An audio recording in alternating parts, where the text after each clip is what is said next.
Florida Representative Richard L. Steinberg. He is being investigated by authorities because of the fact that he was sending these creepy text messages to the Assistant U.S. Attorney Marlene Fernandez-Karavetsos. So apparently he was sending really creepy things such as sexy mama and good morning sexy to her cell phone, and he was doing it with this weird handle called It's Just Me 24680. So she didn't know who it was, and it was creeping her out. So when I first started reading this story, I thought that they were flirting back and forth, and that he got busted, right? And I'm thinking like, oh man, they're both married. That sucks. And he's putting out these messages like, hey, sexy mama. Da, da, da.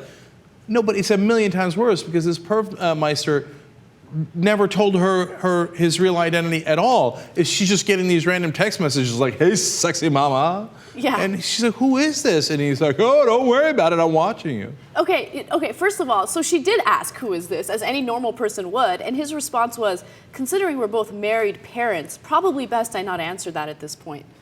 You pervy wanker. Yeah, no, absolutely. Although that was kind of hot how you just said that. Okay.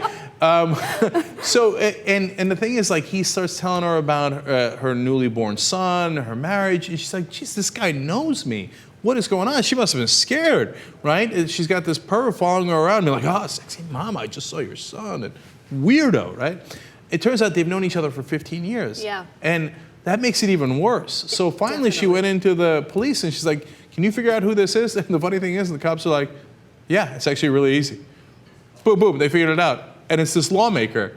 And when they went to him, he's like, damn it!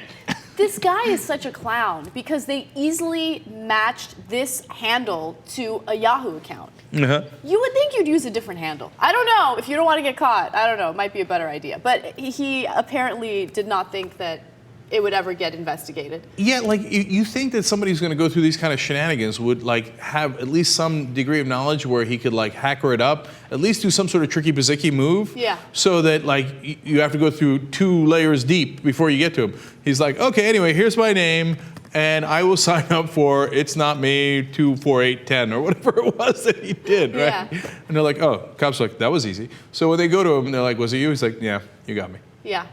Sorry, my bad, my mistake. And profuse apologies, of course, to her husband, to his wife. Oh, how embarrassed would you be if you're his wife? Very embarrassed. I don't know what I would do with myself, much less him. But I will say this, and I've said it before, politicians never cease to amaze me when it comes to proving how stupid they really are. I mean, in this day and age where women save every text message, right, that you send them, or people save every text message, anytime there's like electronic proof of anything, people save it. They save it for decades, okay? They're gonna save it for the rest of their life. Why would you do this? You know, and in this day and age when we talk about Google tracking everything we do and how there's no online privacy, why are you gonna be stupid enough to send these pervy text messages to your colleague of 15 years? You know why? Why? I don't know if you can answer it. You might have the answer, Uygur. Because he's a guy and he can't help himself. Totally. And he must get must get off on that. Like, oh, I just sent her a text. I called her sexy mama, and like he loses his mind over that, you know? Right. So. By the way, sexy mama is so benign. Like, I'm wondering what else he sent her, right? Because what we've read about is like, okay, so he calls her sexy mama. Good morning, sexy. Yeah, they're harassing. You shouldn't be sending her messages like that. Period. But I'm wondering what other dirty things he sent her. Yeah, I don't know, and I'm not sure I want to know. I kind of do. I wonder if he asked her to, do you want to see my Steinberg?